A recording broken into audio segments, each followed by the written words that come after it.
کی جب بسم اللہ خانی ہوئی، بسم اللہ خانی الف با تا سا جیم دال پڑھایا جا رہا اعلیٰ حضرت پڑھا، استاد پڑھا رہے الف با تا سا جیم دال، لیکن لام الف پر جب اعلیٰ حضرت آتے ہیں رک جاتے، پڑھ نہیں رہے، لام الف پہ پڑھ نہیں رہے، رک جا رہے ہیں، وجہ کیا ہے؟ استاد کہہ رہے پڑھو، ان کی دادا حضرت رضا علی خان ان کے قریب بیٹھے ہیں کہ بیٹا پڑھو، اعلیٰ کہتے ہیں تو استاد جی ابھی تو ہم نے پڑھا الف، پھر ہم نے لام بھی پڑھا، جب ہم نے الف بھی پڑھ لیا لام بھی پڑھ لیا، پھر یہاں پر لام الف کیوں آیا؟ جب ہم نے سب سے شروع میں الف پڑھ لیا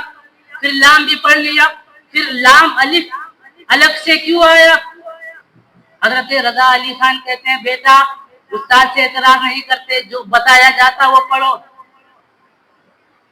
اعلیٰ حضرت نے پڑھ تو لیا، لیکن حضرت رضا علی خان بھی ایک ولی کامل، وہ سمجھ گئے کہ یہ بچہ سوال کر رہا ہے کہ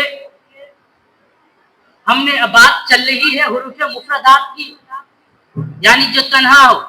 ایک ہو اس کو مفرد کہتے ہیں، الف ایک ہے، با ایک ہے، با الف مفرد ہے، با مفرد ہے، تا مفرد ہے، تا مفرد ہے، لام تک مفرد ہے، لیکن پھر لام الف اب یہ مفرد نہیں ہوا، یہ مرکب ہو گیا، مفرد نہیں رہا، مطلب اعلیٰ حضرت علیہ رحمہ اعتراض کر بیٹھے کہ بات چل رہی ہے مفردات کی، یہ مرکب حرف کیسے آ گیا؟ بات مفردات کی چل رہی ہے۔ اعلیٰ حضرت علی رحمہ کے دادا جان حضرت رضا علی خان کہتے ہیں کہ بیٹا شروع میں جو تم نے پڑھا تھا وہ الف ہے ہی نہیں، کیونکہ الف ساکن ہوتا ہے اور ساکن سے ابتدا نہیں کر سکتے، پھر الف ہے ہی نہیں، وہ حقیقت میں حمزہ ہے،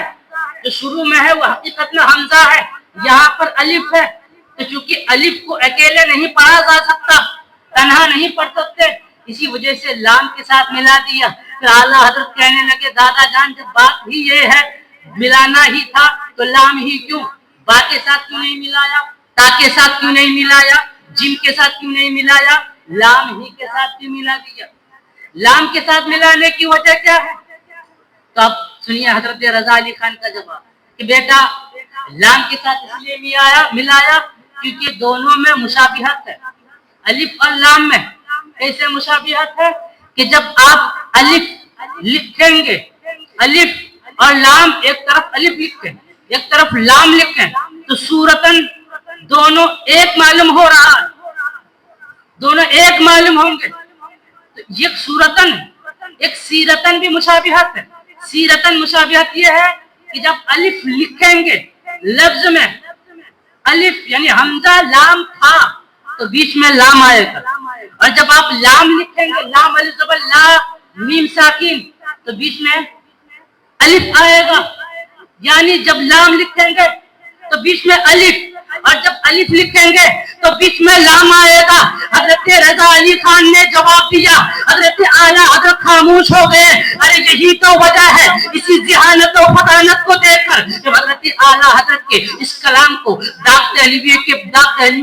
سامنے پیش کیا گیا، ان کی مہتن دل کے گنچے کھلا دیے ہیں۔ جب ان کی اس بغرض اصلاح حضرت داغ دہلوی کے پاس پیش کیا گیا تو حضرت داغ دہلوی نے اس کلام کو پڑھا، کلام کو پڑھنے کے بعد یوں عرض گزار ہوئے، ارے اس میں تو کچھ اصلاح کے لیے کوئی چیز ہے ہی نہیں، بلکہ یوں کہہ دیا چونکہ اعلیٰ حضرت نے مقطع نہیں لکھا تھا، یہ کہہ ڈالا ملک سخن کے شاہی تم کو رضا مسلم جس سمت آ گئے ہو چلے بچھا دیے ہیں،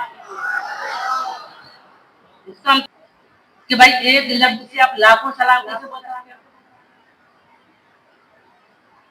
ہم نے پڑھتے ہیں نا مصطفیٰ جانے رحمت بے لاکھوں سلام، اعتراض اس پہ ہوا بھائی 1 روپیہ ہم آپ کو دے دیں گے، آپ بولیں گے ہم لاکھوں روپیہ دیے، 1 روپیہ دے کے ہم آپ لاکھوں روپیہ نہیں دے سکتے، اعتراض ادھر سے لاکھوں روپیہ نہیں اس کو مان سکتے، اعتراض یہ ہوا بدعقیدوں کی طرف سے کہ بھائی ایک لفظ سے آپ لاکھوں سلام بھیج رہے ہیں،